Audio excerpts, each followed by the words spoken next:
제 어투를 보면 제 고향이 어디일 것 같아요?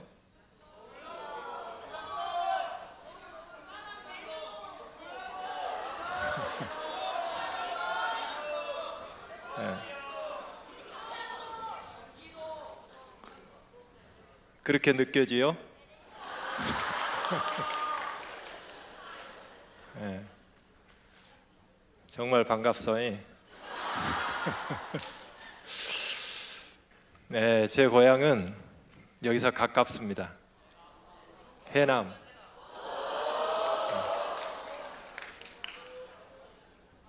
해남이에요. 어렸을 때는 해남에서 부모님 따라서 이 목포에 오는 게 최고의 서울 가는 건 꿈도 못 꿨고요. 그래서 그때 해남에서 오면 저기 용당동인가요? 네, 거기에서 철선 타고 그리고 이제 목포에 왔어요. 네, 그때 목포 오는 게 아주 최고의 저에게는 기대감을 갖게 하는 그러한 여행이었어요. 저는 해남의 고향이고요. 부모님은 선친께서는 해남에서 목회를 하셨습니다. 지금은 고인이 되셨습니다만은 해남에서 아주 그 오지, 그 당시에 이제 차도 들여다지질 않아서 선친께서는 거기서 목회를 하시고 거기에 학교가 없기 때문에 어머님이 우리를 이제 학교에 보내야 돼서 초기에는 이제 면 소재지에 살다가 중학교 가면서 읍소재지로 옮겨서 거기에서 이제 한복 바느질을 해서 저희를 교육을 시키셨어요. 그래서 사실은 이쪽 남쪽에 오면 고향에 온 것 같은 그러한 따뜻함이 있습니다. 그런데 이렇게 또 오늘 환영까지 해주시니까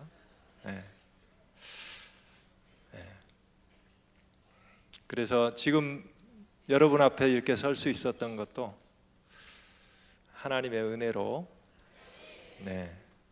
하나님께서 한 길 한 길 인도해 주셔서 시골 촌놈으로는 상상할 수 없는 그러한 걸음걸음들을 하나님께서 인도해 주셔서 여러분과 이렇게 오늘 마주하게 됐네요. 오늘 여러분과 함께 나누고자 하는 내용은 4차 산업혁명 쓰나미가 몰려온다 하는 내용을 가지고 여러분과 나누고요. 다음 주에는 우리가 어떻게 대처를 해야 될 것인가 하는 내용을 가지고 나누고자 합니다. 그래서 오늘 부모님들과 아이들이 함께 오신 것은 참 의미가 있다고 생각이 됩니다. 왜냐하면 앞으로 살아갈 4차 산업혁명 시대를 살아갈 그러한 주인공들은 우리 아이들입니다. 그런데 우리 아이들이 사명감을 가지고 살아가는 그 4차 산업혁명 시대는 우리 기성세대가 살았던 세계와는 완전히 다른 세계가 될 겁니다. 그래서 우리가 경험했고 우리가 이렇게 살았더니 괜찮더라 하는 기성세대의 관점을 가지고 우리 아이들을 잘못 지도하면 오히려 우리 아이들의 미래가 오히려 장애가 될 수 있습니다.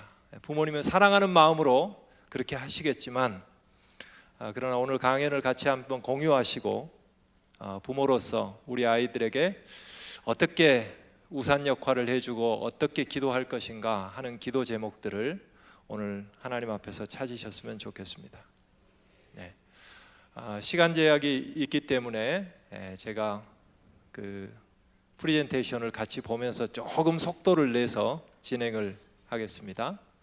자, 넘겨주시죠. 오늘 말씀처럼 오늘 이 나누는 내용을 이렇게 한번 생각하시면 좋을 것 같아요.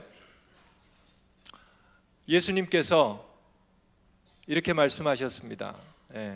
아버지께서 나를 이 땅에 보내신 것 같이 나도 이들을 어디로 보낸다고요? 세상 가운데 보내신 겁니다. 우리들은 이렇게 교회에서 말씀으로 훈련받는 이유는 그냥 교회에 머물러 있기 위해서가 아니고 뭘 위해서요? 세상 가운데 보내심을 받아서 그 세상 가운데서 하나님 나라의 복음으로 섬기도록 그러한 보내심을 받은 자들입니다. 네. 그러면 우리가 들어가야 될 세상, 그것도 앞으로 우리 어린 젊은 세대들이 들어가서 그 세상이 어떤 세상인가를 알아야 될 거 아니겠습니까? 그렇죠? 네. 마치 뭐와 같냐 하면 하나님의 약속을 받고 이스라엘 민족이 가나안을 향해 가서 요단 건너편에서 오늘 말씀처럼 하나님이 모세에게 명령하신 것처럼 12 정탐꾼을 가나안 땅에 보내지 않습니까? 그렇죠? 네. 그 땅이 어떤 땅인가 하는 것을 미리 정탐하게 하신 거예요. 네. 그것과 오늘 똑같은 그러한 상황이다 이렇게 생각해 보십시오. 4차 산업혁명 시대라고 하는 그 세계가 이 요단강 건너편에 있습니다. 우리는 이쪽에서 그 세계가 어떤 세계일지 정탐하는 시간이 될 겁니다. 오늘은. 그리고 그 세계를 정탐하고 나서 그렇다면 어떠한 마음으로 그 세계에 들어갈 것인가, 그 부분은 이제 뒤에서 그리고 다음 주에 우리가 이제 좀 보겠습니다. 자, 넘겨주시겠습니다. 4차 산업혁명 시대는 한마디로 얘기하면 지금까지 없던 세상, 지금까지 우리가 경험해보지 못한 세상이 우리 앞에 다가온다 이렇게 생각하시면 되겠습니다. 자, 넘겨주십시오. 우리는 알파고를 2년 전에 만났습니다. 다 알파고 보셨죠? 네, 참 다행이었습니다. 왜 다행이었는가 하면 알파고를 만나기 전에는 우리가 미처 4차 산업혁명이 바로 우리 앞에 다가와 있다는 것을 별로 그렇게 심각하게 생각하지를 못했습니다. 여러분, 냄비에다가 물을 넣고 거기에 개구리 한 마리를 넣은 다음에 서서히 물을 데피면 그 개구리는 어떻게 될까요? 죽죠. 그런데 냄비에 뜨거운 물을 넣은 상태에서 개구리를 넣으면 어떻게 될까요? 튀어나와서 살지요. 네. 4차 산업혁명이라고 하는 게 우리는 알파고를 통해서 뜨겁게 경험했습니다. 그렇죠? 이런 세계가 아니 벌써. 그래서 우리 사회는 4차 산업혁명에 대한 관심이 부쩍 늘었지요. 네, 넘겨주시죠.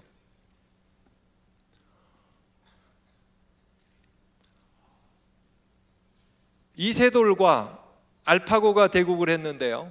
그 이세돌과 대국한 알파고를 알파고 리 이렇게 이름을 붙입니다. 알파고 리. 그때 이세돌과 대국을 할 때에 4대 1로 이세돌이 지고 나니 이웃나라에 있는 바둑기사가 나라면 저 정도 지지 않을 텐데, 이런 바둑기사가 있었습니다. 누구죠? 예, 커제라고 하는 중국의 바둑기사입니다. 이 세계 1위입니다. 세계 1위. 그런데 왜 알파고는 세계 1위와 대국하지 않고 이세돌과 대국했을까요? 이세돌의 바둑 스타일이 가장 알파고로서는 넘어서기 어려운 그러한 아주 난이도 있는 직관에 의존한 바둑 스타일이랍니다. 그래서 알파고의 입장에서는 사실은 커제보다 이세돌이 더 까다로운 그러한 상대여서 이세돌을 택한 겁니다. 그러나 어찌하겠습니까? 세계 랭킹 1위는 누구예요? 커제이기 때문에. 그래서 세계 랭킹 1위가 그렇게 얘기를 했죠. 그래서 1년 후에 이 알파고는 커제와 대국을 합니다. 작년입니다. 혹시 기사 보신 분 계십니까? 몇 대 몇으로? 3대 0으로 알파고가 이겼습니다. 그 알파고를 알파고 메스터라고 그럽니다. 메스터를 꺾었다고 해서요. 3대 0 알파고 승리. 뿐만 아니고 중국에서 가장 바둑을 잘 둔다고 하는 5명과 5대 1로 대국을 했습니다. 알파고가. 누가 이겼을까요? 알파고 승리입니다. 그 대국을 하고 나서 커제가 이런 고백을 합니다. 알파고는 바둑의 세계에서 신의 경지에 도달한 것 같다. 도저히 이길 수 없다는 것을 자인을 한 겁니다.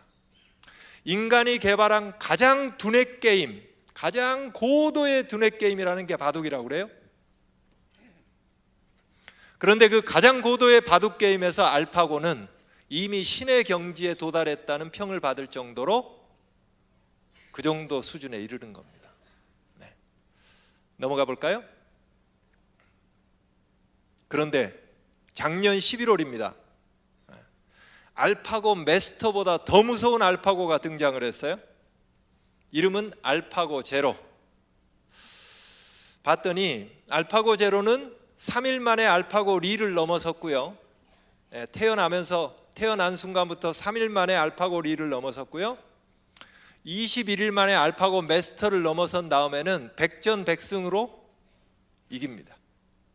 그런데 이 알파고 제로는 어떤 특징이 있는가? 여러분, 지금 인공지능은요, 특징이 뭐냐 하면 스스로 학습합니다. 이게 재료만 주면 데이터 재료 있죠. 그래서 바둑을 두는 알파고는 그동안 사람들이 뒀던 바둑 기보 있죠, 그거를 줬어요. 그랬더니 그걸 가지고 스스로 학습한 거예요. 그래서 그걸 넘어선 거거든요. 그래서 알파고 리나 알파고 마스터는 인간이 둔 바둑 기보를 가지고 학습해서 그걸 넘어선 겁니다. 그런데 이 알파고 제로에게는 왜 제로라는 걸 붙였는가? 전혀 인간이 뒀던 기보를 학습 자료로 주질 않았어요. 바둑의 룰만 가르쳐줬어요.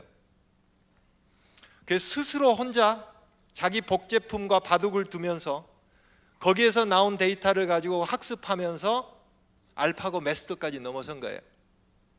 그게 무슨 의미가, 상징적인 의미가 있는가?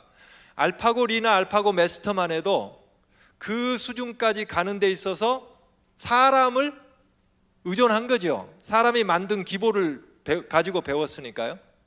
그러나 이 알파고 제로는 전혀 사람에게 의존하지 않고 그걸 넘어선 겁니다.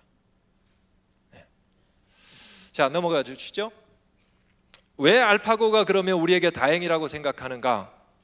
사실은 인공지능이 세계를 놀라게 했던 것은 1997년입니다. 원래 인공지능은 1950년대부터 연구가 되어 왔다고 그럽니다만은, 그러나 넘어야 될 난제들이 제대로 풀리질 않아서 한 80년대까지만 해도 알파고의 동명기, 이 인공지능의 동명기라고 그래요. 그런데 97년에 드디어 놀라게 했어요, 세계를. 서양 장기라고 하는 체스 세계 왕을 눌렀어요. 대단한 거죠. 그런데 인공지능의 그 당시에 이 인공지능 소식 듣고 놀래 보신 분 계십니까?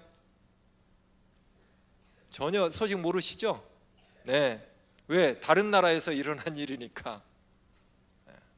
그 다음에요, 넘기시죠. 14년 후에 미국에서 대표적인 TV 퀴즈 게임이 있습니다. TV에 나와서 하는 퀴즈 게임, 상금도 크게 걸려 있어요.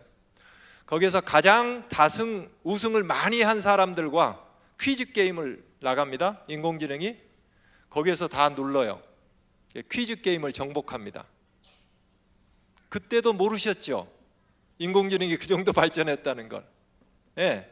그러니까 만약 알파고가 우리나라에 와서 안 뒀다면 우리는 마치 뭐가 같냐 하면 냄비에서 찬물에서부터 서서히 데펴지는 그런 것과 같이, 그 어느 순간 이미 다 지나간 다음에 그랬어? 이럴 뻔했다고요. 그래서 다행이에요. 이게 2011년입니다. 그래서 이 인공지능은 넘겨주십시오. 인공지능은 퀴즈 게임을 정복하고 나서 의료계로 갔어요. 암 정복 프로젝트에 투입이 됐습니다. 그래서 그동안 환자 진료 기록들 전부 이 인공지능에게 주고 학습하게 했어요. 그래서 2016년 말에 보니까요, 미국에서 가장 뛰어난 전문의 5명하고 암 진단 전문입니다. 이 왓슨이라고 하는 인공지능에게 환자 정보, 1000명 환자 정보를 줬습니다.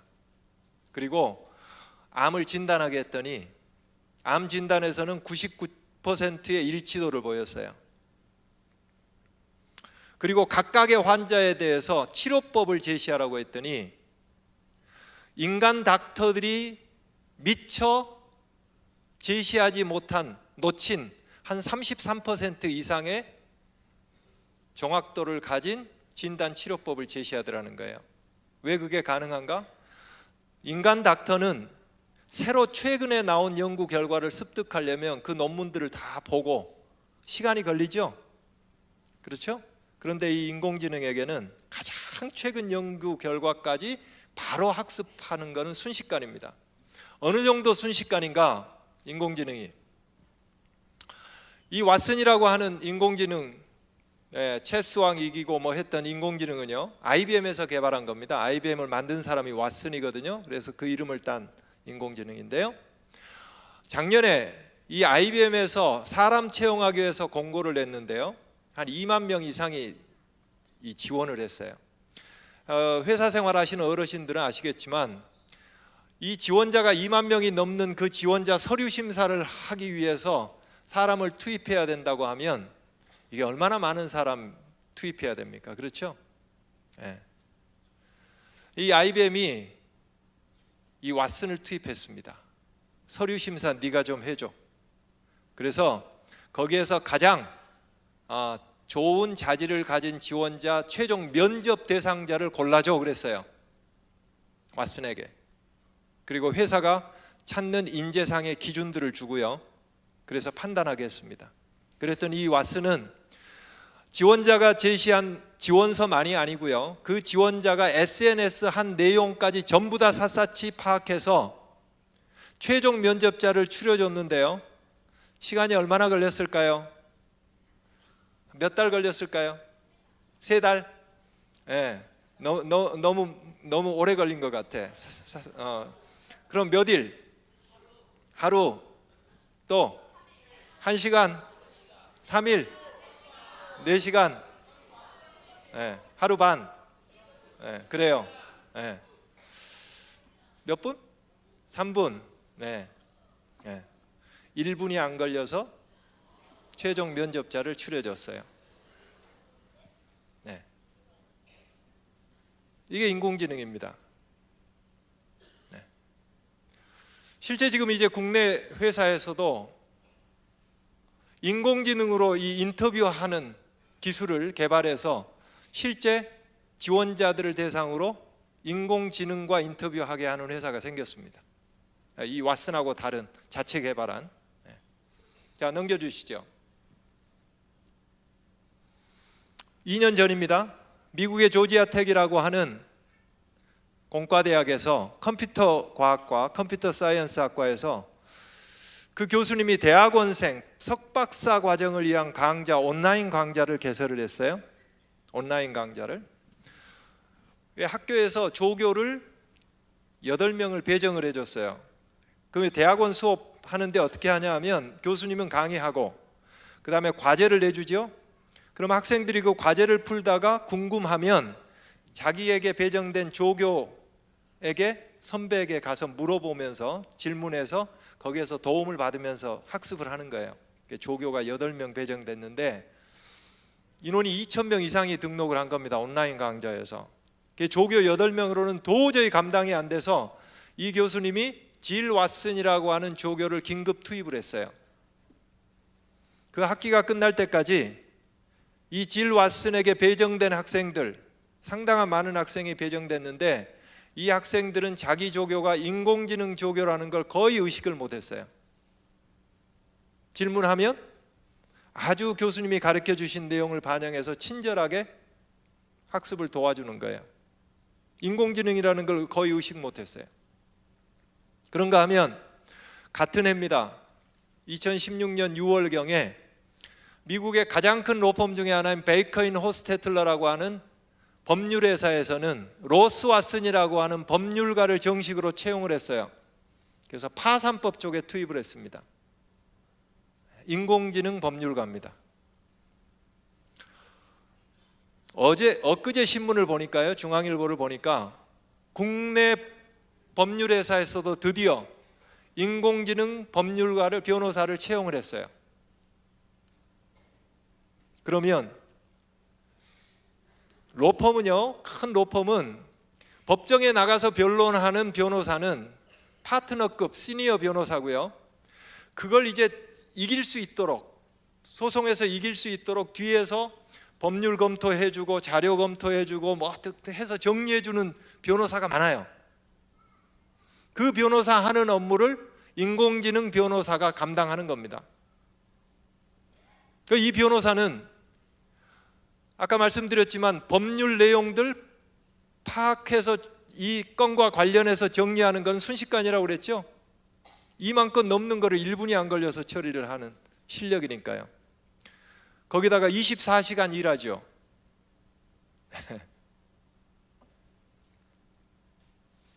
자, 보세요. 이 작년 부모 세대 되시는 분들, 우리 세대에서 직업 중에서 이 자격증 가지면 평생 먹고 사는데 걱정 없다 하는 자격증 있죠? 어떤 거죠? 의사, 변호사, 회계사, 네? 판사, 의사. 네. 그래요. 그동안 부모님들이 제발 이 자격증 좀 땄으면 하고 우리 자식이 땄으면 하고 그 선망하는 그러한 자격증을 갖는 직업이 지금 이 인공지능들이 들어와서 하고 있잖아요. 그렇지 않습니까? 회계사, 인공지능이 아주 쉽게 할 수 있는 업입니다. 지금 미국에서는 한동안 아주 몸값이 높았던 직업이 있는데 뭐냐면 증권 쪽에서 애널리스트들 있죠. 지금 그 애널리스트, 미국의 JP 모건이라고 하는 증권사에서는요, 그 애널리스트 작년에 600명을 해고하고 바로 이 인공지능에게 그 역할을 맡겼어요. 거의 그쪽은 지금 인공지능이 거의 지금 대규모 이 증권 거래하는 데 있어서는 로보 어드바이스라고 하는 인공지능 프로그램이 지금 거의 장악하고 있습니다. 네. 넘기시죠. 자, 앞으로 이제 인공지능이 이렇게 개발되다 보니까 이제는 운전하는 것조차도 사람이 안 하고 그냥 인공지능에 의해서 스스로 이제 운전해가는 자율주행차가 이미 지금 이제 거의 테스트 단계에서 실제 도로 주행에 투입도 되기도 하고 그럽니다. 네, 넘기시죠.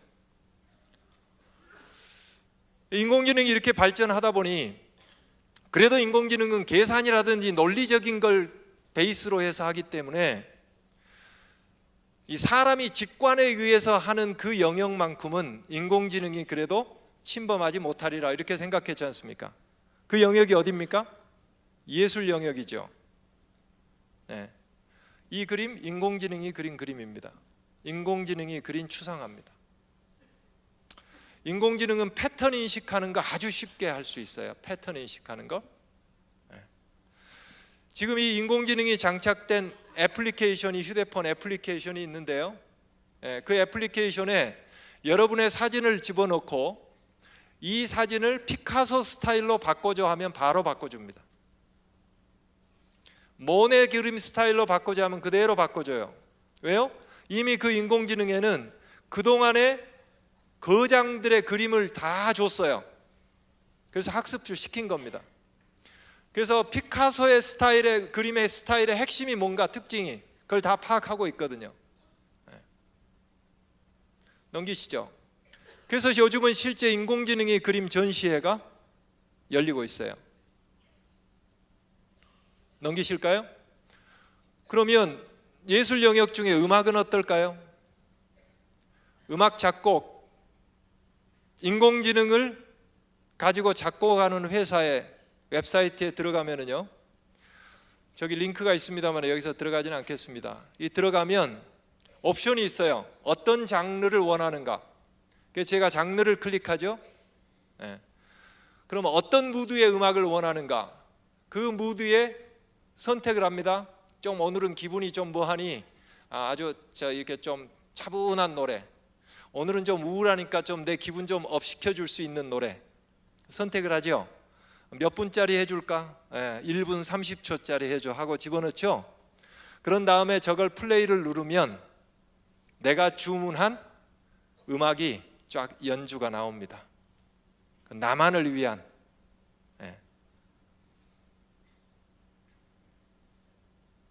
그동안 이 악보를 줘서 학습을 시킨 거예요. 앞으로는 정말 사람들이 열광하는 음악 같은 거 인공지능이 잘할 수 있어요. 왜? 그동안 음악 곡들을 다 주고요. 이거는 이때 사람들이 열광해서 하는 것 정보들을 주잖아요. 그걸 가지고 학습을 시키면 이 인공지능은 사람들이 어떤 비트가 나올 때 가장 열광하는가 하는 거를 잘 이제 파악을 해서 작곡을 할 때 그런 요소를 작곡에 집어넣어서 하면 아마 사람들 열광시키는 거 어렵지 않습니다. 넘기시죠. 그런 인공지능에다가 이제 로봇하고 결합을 시키면 어떻게 되는지 한번 잠깐 탁구 로봇을 한번 보겠습니다. 탁구 선수 로봇을. 이 탁구 선수 로봇에게는 그냥 사람들하고 탁구 치게 하면서 스스로 학습하게 한 거예요. 그래서 이거는 세계 남자 탁구 1인자하고 탁구를 치는 거를 한번 보시기 바랍니다. 저 사람이 세계 남자 탁구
여기까지 보죠.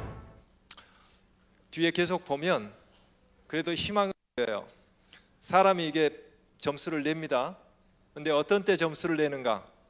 엣지볼, 넷볼, 이 로봇팔이 닿을 수 없는 로빙볼을 통해서 점수를 내요. 변칙적으로는 낼 수 있는데 정상적인 테이블 위로 간 거 가지고는 사람이 점수를 못 냅니다. 자, 넘겨보시죠.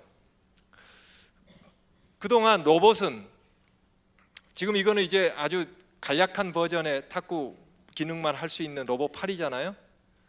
그런데 사람처럼 생긴 로봇 같은 걸 만들면 그동안은 이 로봇은 말이죠, 물리적인 제약을 받게 돼 있어요. 그래서 이 밸런스를 잡는다든지 이런 게 로봇은 이게 발전 속도가 상당히 늦어요. 인공지능이야 이제 이게 이 데이터 가지고 하는 거니까 빠르지만 그런데 최근에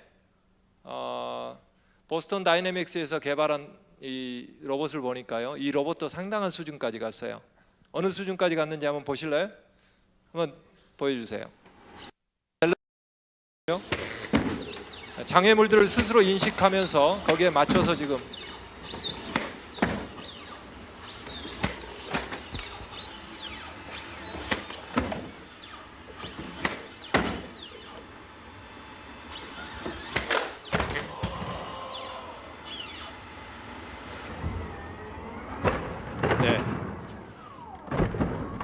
네, 많이 발전했죠. 네, 이제 이러한 인공지능 그러니까 인공지능이 결합된 로봇들. 이게 지금도 이 정도까지 이제 발전을 했습니다. 자, 넘겨보시죠.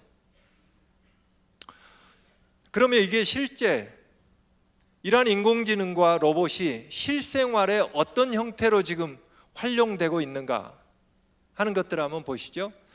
미국의 아마존이라고 하는 회사가 있어요. 아시죠? 아마존. 이 아마존은 거의 전 유통회사인데, 온라인 유통회사인데요, 주문에서부터 배달까지 거의 전 공정을 자동화 공정으로 거의 지금 완성을 했습니다. 그래서 여기에서 주문을 하게 되면 이 음성 인식하는 저기 인공지능이 들어있는 스피커 있죠. 그래서 말로 그냥 주문합니다. 그러면 그 주문한 게 그 아마존 창고로 가면 바로 거기에서 그 주문이 아이템이 들어있는 그러한 진열장 있죠. 거기에 키바 로봇이라고 하는 게 딱 그리 가서 그 진열장을 들고 짐을 패킹하는 사람에게 다 가져다 줘요. 알아서. 그러면 이제 그 패킹하는 사람이 이걸 포장을 하지 않습니까? 포장을 하면 가볍고 가까운 거리, 30분 내에 있는 거리에 있는 그러한 주문인 것 같으면 무인 드론을 통해서 바로 배송해 줍니다. 전 공정이 자동화가 되어 있어요. 넘겨보시죠. 저게 키바 로봇이에요. 저 창고 관리하는. 넘기시죠. 저 무인 드론. 그리고 아마존이 작년에 새로 또 개발한 시스템이 뭐냐면요, 무인 편의점입니다. 여러분들이 저 편의점에 들어가시면, 아마존 고라고 하는 편의점인데요, 들어가실 때에 휴대폰에 그 QR 코드 있죠? 그거 그냥 찍고 들어가시면 본인이 원하는 거 그냥 들고 나오면 돼요.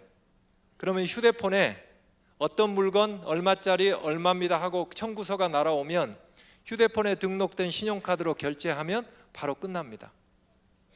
한번 잠깐 보실까요? 무인 편의점. For years to wonder, what would shopping look like if you could walk into a 저 store, 매장 grab what 곳곳에 you want, and just go? 이 센서들이 붙어 있는 What 겁니다. if we could 그래서 weave 어떤 the most 물건을 advanced machine learning, 잡는지 computer vision, 다 and 파악이 AI 되는 into the 겁니다. very 그리고 fabric of the 인공지능이 그 store, 뒤에서 so 작동이 you 되고 never 있어요. have to wait in line. No lines, no checkouts, no registers. Welcome to Amazon Go. 네, 여기까지 보죠. 자, 이렇게 실제 우리 생활 속으로 활용 영역을 지금 넓혀가고 있습니다. 이 인공지능 하면 뭐 터미네이터처럼, 그래서 인간과 싸우는 뭐 이런 로봇, 이것만 생각하시면 안 돼요. 아주 구체적으로 우리가 편리한 방식으로 우리 생활 속으로 지금 이미 많이 들어와 있습니다. 자, 넘어가시죠. 어디까지 발전했나? 딥러닝 알고리즘을 기반으로, 여기서 딥러닝 알고리즘은 처음 들으실 거예요. 인공지능 발전에 있어서 2011년에 퀴즈왕을 넘어섰다고 그랬죠? 바로 그 다음 해인 2012년이 인공지능에 있어서 하나의 변곡점이 나타납니다. 그때 바로 딥러닝 알고리즘이라고 하는 게 세상에 선을 보이게 되는데요, 이거는 뭐가 같냐면 우리 뇌 속에, 뇌가 오감을 통해서 들어오는 정보를 뇌가 처리하는 그 뇌 처리하는 원리를 인공지능에 적용한 게 바로 딥러닝 알고리즘이라는 겁니다. 그래서 그 딥러닝 알고리즘을 알고리즘이라고 하는 거는 뭐냐면 프로그래밍 언어로 해서 그게 작동하도록 하는 걸 알고리즘이라고 그래요. 그래서 이제 데이터를 주게 되면 그 딥러닝 알고리즘이 스스로 처리해서 뭔가의 결정을 해내는 그러한 알고리즘이에요. 그래서 요즘은 인공지능의 가장 첨단에 있는 게 이제 딥러닝 알고리즘을 활용하는 겁니다. 분석하고 종합하는 능력, 이미지 인식 능력, 사진을 주고 사진 속에 있는 어떤 물건을 이게 뭔지 알아맞히게 하는, 그게 매년마다 대회가 열리는데요, 사람이 오류율이 한 5% 된답니다. 그런데 지금 인공지능은 2017년 기준으로 해서 2.7% 오류율을 보이고 있어요. 사람보다 훨씬 뛰어난 그러한 단계에 가 있죠. 패턴 인식하는 거 잘하고요, 스스로 자가 학습하고요. 넘기시죠. 그러면 앞으로 어디까지 발전할 것인가? 이쪽 전문가이면서 미래를 내다보는, 예측하는 그런 미래학자의 얘기를 한번 들어보시죠. 레이 커즈와일이라고 하는 분은 구글의 인공지능 개발팀의 총 디렉터 같은 분입니다. 키보드에 커즈와일 키보드 보신 분 계세요? 키보드 이분이 개발한 거예요. 이분은 에디슨 이래로 가장 뛰어난 발명가라고 하는 발명가이기도 합니다. 레이 커즈와일은 이렇게 얘기합니다. 2029년에는 사람과 똑같이 말하고 생각하고 감정까지 느끼는 존재가 탄생해서 인류와 인공지능이 협업하는 시대가 될 것이다. 몇 년 남았습니까? 11년. 그러면 우리 학생은 몇 살 될까요?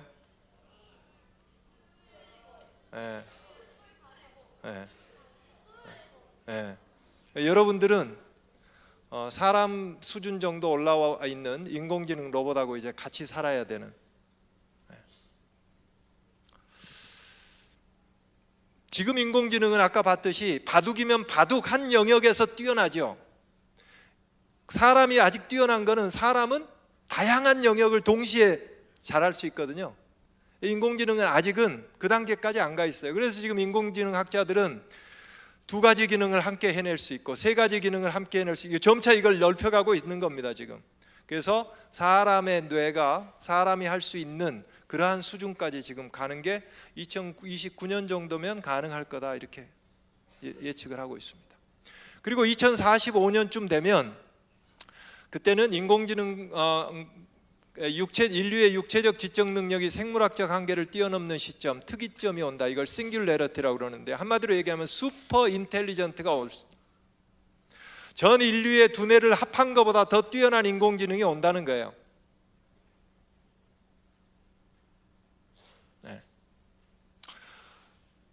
이 기술자들은 인공지능에 대해서 상당히 낙관론을 가지고 있어요. 왜? 그래도 그거는 사람을 위해서 쓰이는 도구일 뿐이니까 결국은 사람을 편리하게 하고 앞으로 사람은 정말 하기 싫은 일은 하지 않고 인공지능에 맡기고 정말 사람은 하고 싶은 것만 하면서 살 수 있는 시대가 온다. 뭐 이렇게 이제 낙관론을 펴고 있습니다. 그러나 과학자 중에서 최근에 돌아가신 분이 계세요. 세계적인 물리학자 스티븐 호킹 박사지요. 그분은 이렇게 경고합니다. 인류의 종말이 금세기가 될 수 있다. 그 이유는 이러한 인공지능을 인류가 제대로 통제하지 못하면 종말이 될 수 있다.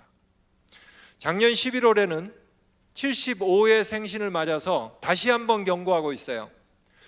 이 인공지능은 단지 인간이 수단으로 쓸 수 있는 선을 넘어서서 새로운 생명체로 사람들이 인식해야 될 거다. 새로운 생명체로. 지금 이 속도로 발전이 되면 사람을 훨씬 넘어서는, 사람의 통제 범위를 넘어서는 단계까지도 갈 수 있다는 겁니다. 지금이야말로 이 인공지능의 개발이나 활용을 어떠한 윤리적인 가이드라인 속에서 통제할 것인가, 이건 전 인류가 고민해야 되는 겁니다 지금. 그리고요, 요즘 21세기의 가장 뛰어난 사업가, 물리학자이기도 한데요, 일론 머스크라고 해서 전기자동차 만드는 테슬라 있죠? 회사 만든 분이에요. 그리고 스페이스X라고 해서 최근에 화성으로 가장 강력한 로켓을 쏘아 올린 회사, 그 회사도 이분이 하고 있고요. 지금 진공관 속에서 달리는 열차, 지금 하이퍼루프라고 해서 그것도 회사 설립해서 개발하고 있습니다. 그거는 시속 1300km로 달리는 열차를 지금 개발하고 있습니다. 그러니까 우리 인간이 그동안 한계로 감히 생각하지 못했던 그러한 영역을 넘어서서 지금 이 비즈니스화하는 그러한 분이에요. 이분은 돈 벌기 위해서 하는 게 아니에요. 이분은 인류가 처한 문제를 해결하겠다.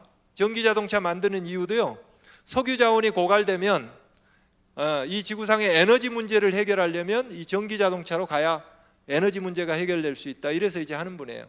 근데 이분도 강하게 우려를 하고 있습니다. 인공지능은 인류에게 있어서 악마를 소환하는 것과 같다. 넘겨시죠.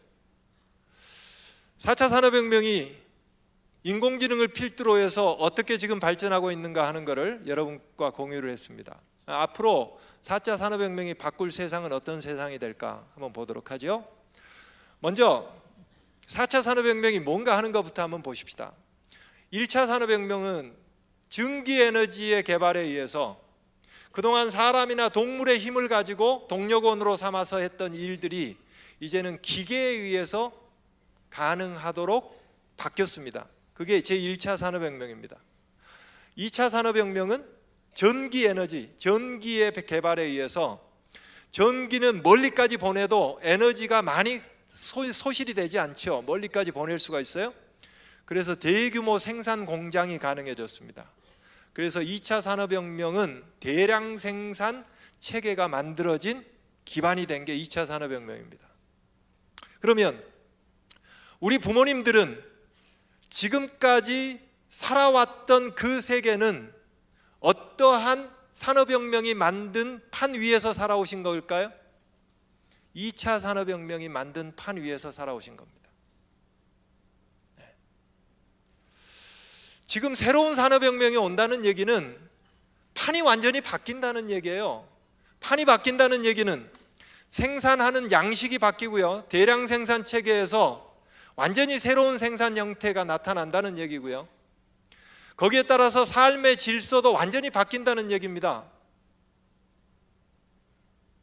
그러니 새로운 판에서 살아가야 될 우리 젊은 세대들, 2차 산업혁명 시대의 판에서 살았던 우리의 삶의 방식을 이렇게 사는 게 잘 사는 거야, 이렇게 하면 안 되는 거죠.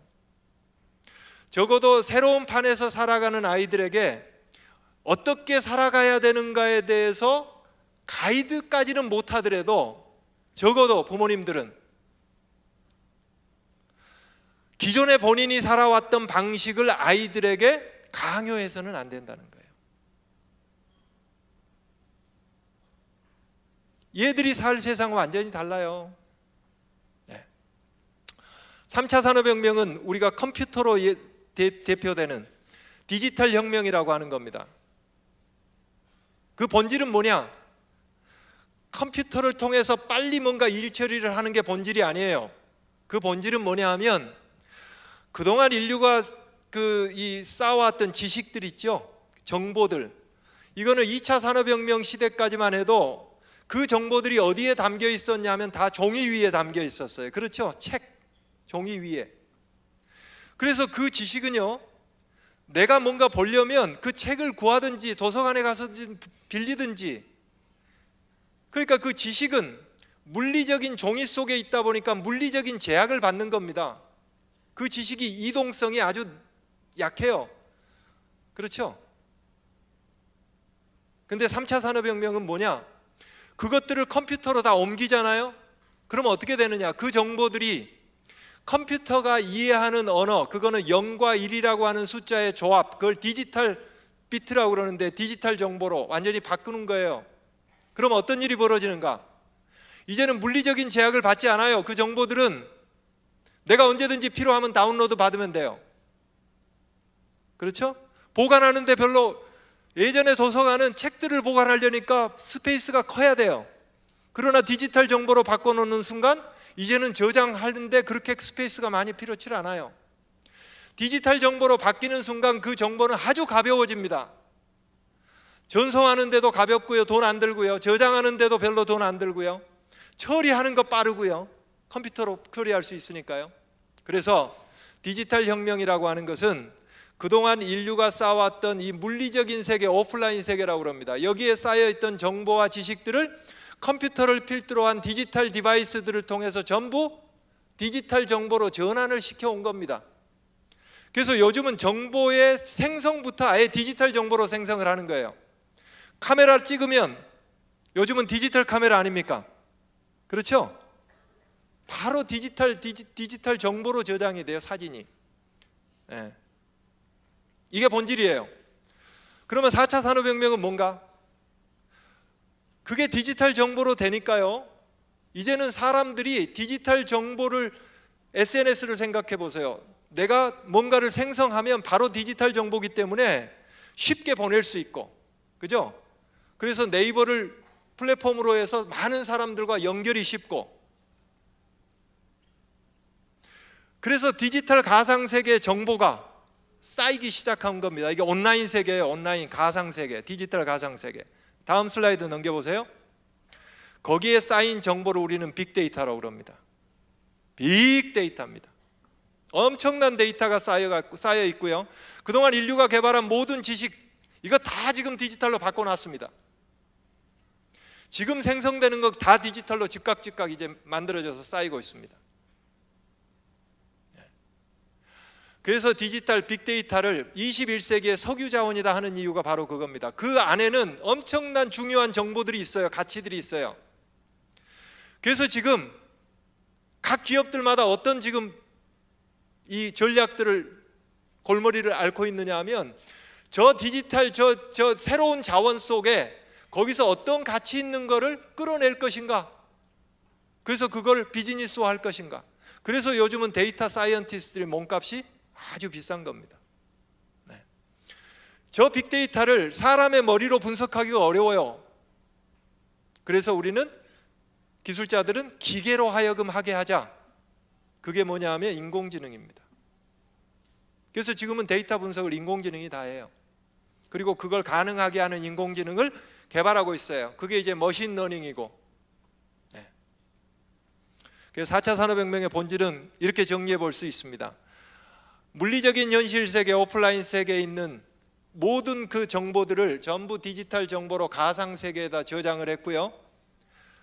그걸 분석하면 이 물리적인 현실 세계를 쉽게 파악할 수가 있어요. 그 깊이 있게까지. 그렇게 되면 앞으로는 맞춤형 예측이 가능해집니다. 생각해 보세요. 앞으로는 여러분들이 병원 가시잖아요.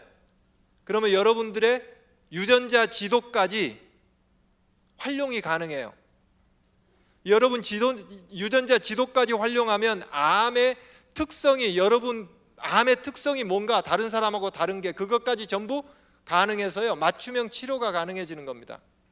미국에서는 지금 여러분들 유전자 지도, 미국에서는 1,000불이면 우리나라 돈으로 100만 원이면 자기의 유전자 지도를 받아볼 수 있어요. 그것 또한 유전자 지도에 관한 정보를 디지털 정보로 했기 때문에 그 분석하는 비용이 그렇게 다운이 된 겁니다. 넘겨보시죠. 앞으로 사물 인터넷이 이제 지금 한참 깔려가고 있습니다.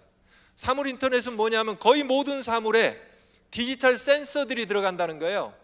그 센서는, 어떤 센서는 냄새 맡는 센서일 수 있고요, 어떤 센서는 눈에 보는 센서일 수 있고요, 그죠?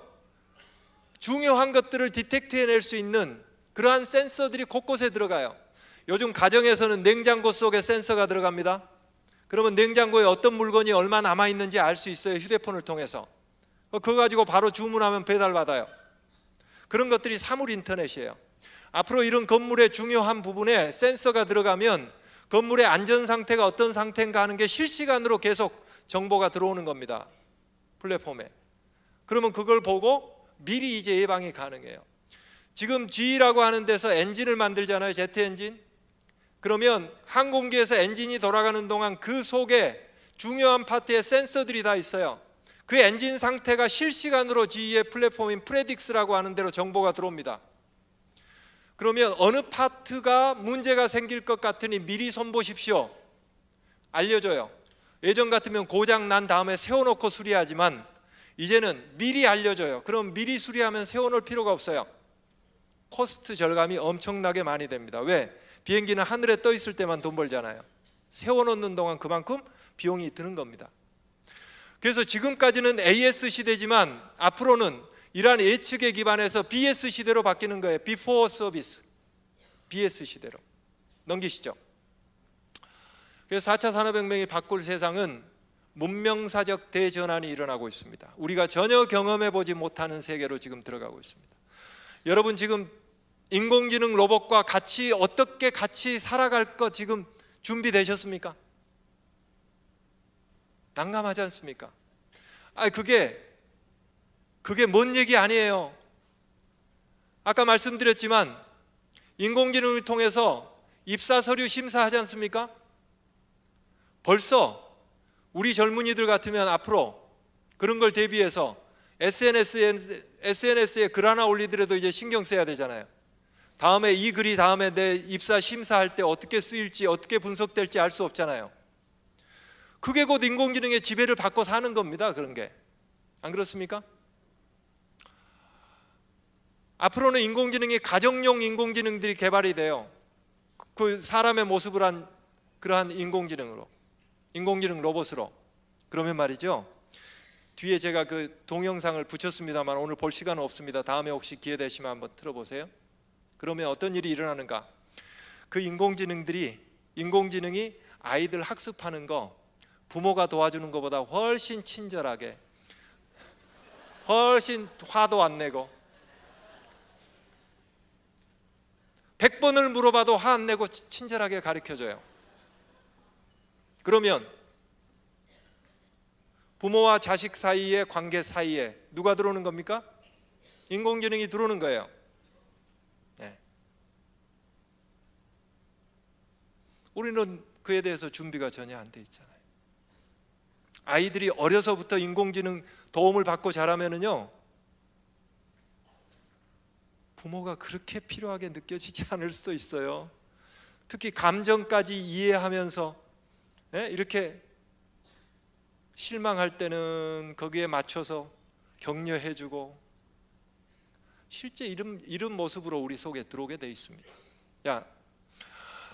앞으로는 인공지능에서 초예측력, 초지능 시대가 오고요, 지금 초연결 인프라, 사물 인터넷 시대면 앞으로는 스마트 공장, 스마트 시티 하면 도시의 각 곳에 센서들이 붙어 있어서 각 상황이 다 체크가 되는 겁니다. 그러면 어느 주차장에 주차 공간이 몇 대 남아 있는지, 어느 도로에 차량이 어떠한지, 이게 다 통합적으로 관리가 되는 거예요. 생산 양식의 대변혁이 일어나고 있습니다. 2차 산업혁명 시대 대량 생산 시스템, 그 하에서 우리가 이 직업은요, 많은 직업들이 자동화의 대상입니다. 왜? 쉽게 코딩화가 될 수 있거든요. 그래서 제레미 리프킨은 20세기형 노동의 종말이 온다, 고용사회의 종말이 온다, 이렇게 얘기한 겁니다. 옥스퍼드에 있는 프레이 교수와 오스본 교수는 앞으로 2020년에서 2030년 사이에 그쯤 되면 미국에 있는 직업 중에 47%가 자동화 대상이다.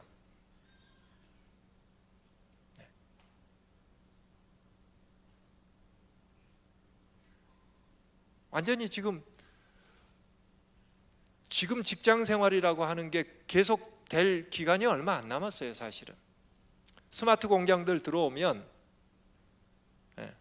어떻게, 그 스마트 공장도 일종의 인공지능 로봇 같은 거거든요, 실제가. 그러면 사람이 인공지능과 어떻게 협업해서 거기에서 뭔가 더 나은 결과물을 낼 것인가, 이런 준비가 사실은 돼야 돼요.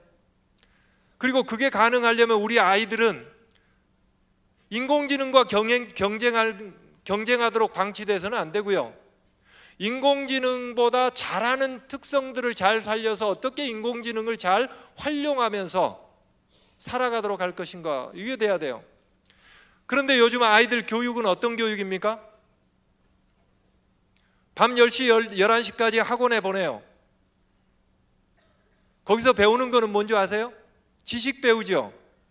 그렇죠? 지식 중심으로 가르치는 건 인공지능하고 너 경쟁해봐 하는 겁니다. 안 그렇습니까? 지금 시대는요, 지식을 머리에다 담는 시대가 아니에요. 지식은 우리 손 안에 있어요. 휴대폰 보면 아이들은 구글링 하면 지가 필요한 거 그때그때 다 지식 정확하게 알아요. 그런데 왜 굳이 머리에다 지식을 담으면서 인공지능하고 경쟁을 하게 합니까? 그건 100점 100패인데요. 그러지 않나요? 100점 100패예요. 그럼 아이들이 어떤 역량을 갖춰야 됩니까? 그 인공지능을 어떻게 활용해서 인간에게 이로운 결과를 만들어낼 것인가? 그래서 창의력이 중요한 거예요.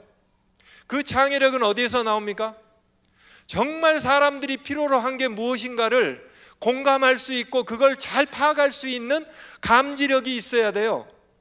그렇지 않습니까? 그런데 아이들이 좀 어울려서 놀고자 하면 너 공부해야 되는데 학원 가야 되는데 그러고 있을 때가 아니야. 아니요. 오히려 그러한 사람들과 어울려서 그 사람들 안에 있는 피로가 뭔가를 잘 감지해낼 수 있는 그러한 감성 능력들을 키워야 된다고요. 그걸 알 때 창의력이 나와요. 그걸 어떻게 채워줄까? 인공지능과 로봇들을 활용해서 그걸 채울 수 있는 방법이 뭘까? 그걸 실제 해보게 하고요. 그러는 거 아니겠습니까? 넘어가시죠. 스마트 도시고요. 넘어가시죠. 이게 스마트 공장입니다. 독일의 지멘스에 있는 스마트 공장이에요. 거의 통합적으로 자동화. 그러니까 이게 생산 라인 있죠. 물리적인 생산 라인이 센서들을 통해서 그대로 가상세계에 구현이 되는 겁니다. 그러면 이 생산 라인의 각각의 상태가 어떠한지 이 가상세계 모니터에 다 나와요. 3D로. 그리고 어느 부분이 문제가 생겼다 그러면 바로 거기에서 조작하면 컨트롤이 되는 거예요. 그래서 이걸 가리켜서 사이버 피지컬 시스템이라고 그래요. 왜? 사이버 세계와 피지컬 물리 세계를 같이 통합해서 공장 생산 라인을 관리한다 그래서 이게 스마트 공장의 개념입니다. 그러면 적어도 우리 아이들이 그 스마트 공장에서 자동화돼서 로봇이 할 수 있는 일 하게 하는 게 아니고요. 그거를 운영하고 그걸 컨트롤하면서 그걸 보다 더 나은 방식으로 활용할 수 있는 능력을 키워야 되는 거 아니겠습니까? 넘어가 보세요. 네, 넘어가시죠. 그 앞으로 제레미 리프킨이 고용사회가 퇴조하고 있다 하는 것을 지금 직업들 단순 반복적이거나 아니면 코딩화가 가능한 코딩화 정도가 아니고 이미 회계사가 하는 전문직, 애널리스트가 하는 전문직조차도 이미 지금 대체를 하고 있잖아요. 예전의 자동화는 사람들이 손발로 육체로 하는 걸 대체하는 자동화였어요. 그런데 이게 인공지능이 들어오면서 앞으로 자동화는 상당한 전문직까지도 자동화 대상이 되는 겁니다. 그래서 이게 그대로 가버리면 어떻게 되느냐? 그대로 되면 지금의 직업에서 어지간한 전문직까지도 대체가 되는 거예요. 가운데가 뻥 뚫려요. 그걸 활용할 수 있는 사람들, 그 사람들 할 일이 있고요. 그 다음에 인공지능 밑에서 아주 잡을한 일들, 인공지능 보조하는 직업이 있고요. 가운데는 오히려 인공지능과 로봇이 차지하는 그러한 이전의 자동화와 다른 겁니다. 그래서 중간계층 축소와 일자리 양극화가 지금 나오게 돼 있어요. 지금 이렇게 발전하는 이 상태로 계속 가면은요. 거기다가 지금 우리 사람들, 우리 젊은이들이 거기에 대한 준비가 안 되면 그렇게 가게 돼 있어요. 넘어가시죠. 그래서 서울대 공대 유기준 교수팀이 지금 이런 방식으로 진행될 때 2050년에 사회 계급이 계층이 어떻게 바뀔까 하는 걸 예측한 보고서가 작년에 나왔어요. 한번 보실까요? 제1계급 0.001%의 이 플랫폼 기술 있죠. 최근 신기술들. 이 신기술들을 소유한 기업인 0.001% 1계급입니다.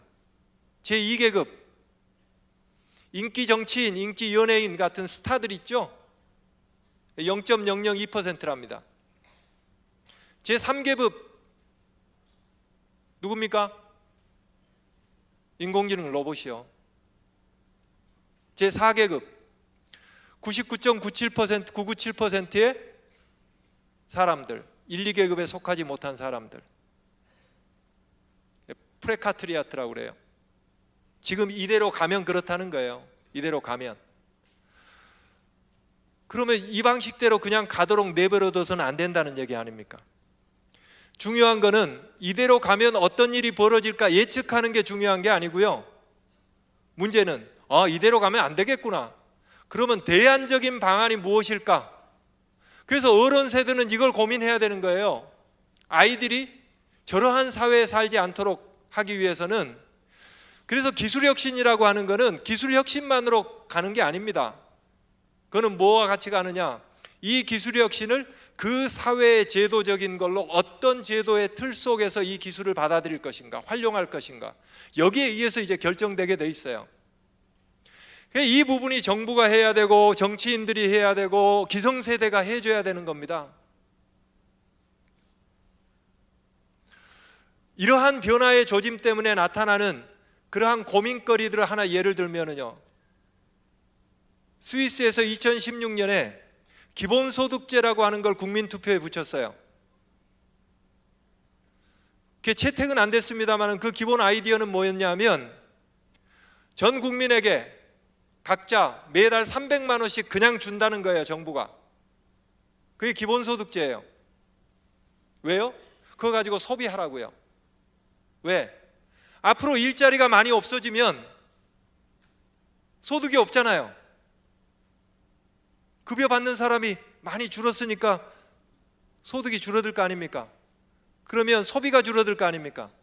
소비가 줄어들면 생산은 어때요? 생산이 줄어들어요. 경제가 계속해서 악순환의 고질에 빠질 수 있는 겁니다. 그래서 이러한 사회 변화에 대비해서, 그러면 고용 문제가 심각해질 때 적어도 기본 생활을 하게 하면서 소비를 진작해서 생산이 발전을 해야 될 거 아니에요. 그래서 대안으로 그 징검다리를 놓는 고민을 하고 있는 겁니다.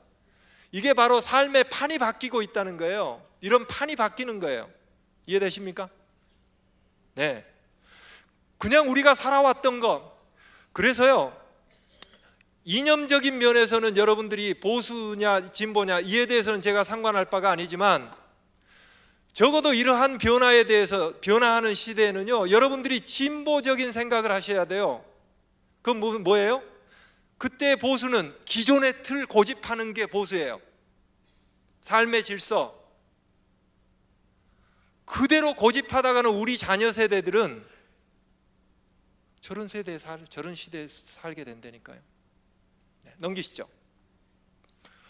그래서 지금은 대변혁의 시대이다 보니까 패러다임 간의 충돌이 막 일어나는 게 여기저기서 이제 나타나는 겁니다. 전에 한동안 이 가상화폐 가지고 투기다, 투자다 하는 TV 토론까지 있고 그랬죠. 이게 제가 볼 때는 패러다임 충돌이에요.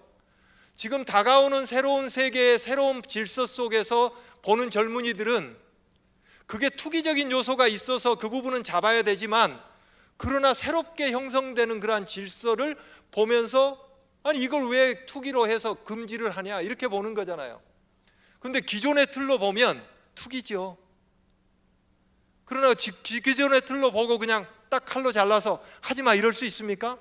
아니에요. 지금 어떻게 하면 소프트 랜딩으로 그쪽으로 잘 갈 수 있을지 우리가 더 고민해야 될 부분이죠. 네, 넘어가시죠. 네, 아까 인공지능과 공존하는 구체적인 사례가 나오는데 다음에 혹시 기회가 되면 혹시 다음 주에 뭐 되든지 하면 잠깐 보여드릴게요. 넘어가 보겠습니다. 네.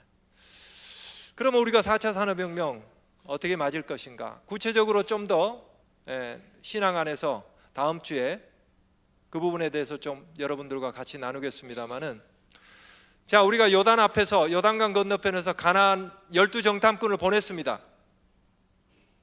여러분들이 지금 이 4차 산업혁명 시대에 저한테 들은 내용을 보면 아마 이렇게 느끼신 분이 계실 거예요. 12정탐꾼 중에 여호수아와 갈렙의 10정탐꾼이 뭐라고 보고합니까? 네, 거기는 사람을 삼키는 땅 같아요. 네피림 후손들이, 장대한 네피림 후손들이 있고, 거기에서 보니까 그 사람들 앞에서 우리는 뭐 같다고요? 메뚜기 같아요. 지금 이러한 인공지능 로봇 시대에 이렇게 보니까 한편으로 가슴이 이렇게 덜렁하시는 분들 많을 거예요. 우리 젊은이들은 좀 다를 수 있지만 사실은 우리 젊은이들에게는 새로운 기회의 시대입니다. 지금 어떻게 준비하느냐에 따라서 완전히 기회예요. 우리 기성세대는 걱정이지만 우리 기성세대의 눈으로 보고 아이들도 그러리라고 생각하실 필요는 없어요.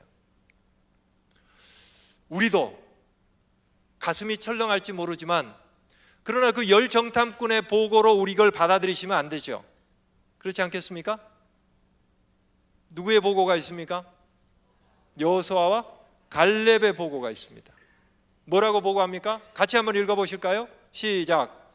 그 땅을 탐지한 자 중 눈의 아들 여호수아와 여분네의 아들 갈렙이 그 옷을 찢고 이스라엘 자손의 온 회중에게 알려가로되 우리가 두루 다니며 탐지한 땅은 심히 아름다운 땅이라. 여호와께서 우리를 기뻐하시면 우리를 그 땅으로 인도하여 들이시고 그 땅을 우리에게 주시리라. 이는 과연 젖과 꿀이 흐르는 땅이니라. 아멘. 우리 아이들이 지금 이렇게 하나님 앞에서 말씀 안에서 정말 이렇게 건강하게 지금 자라가고 있는 우리 아이들이 믿음의 눈으로 보고, 저 땅은 하나님께서 우리에게 약속하신 땅이다, 이렇게 받아들일 수 있도록 우리 기성세대가 기도하고 서포트해 주리라 믿습니다. 네. 넘기시죠. 그래서 다음 주에는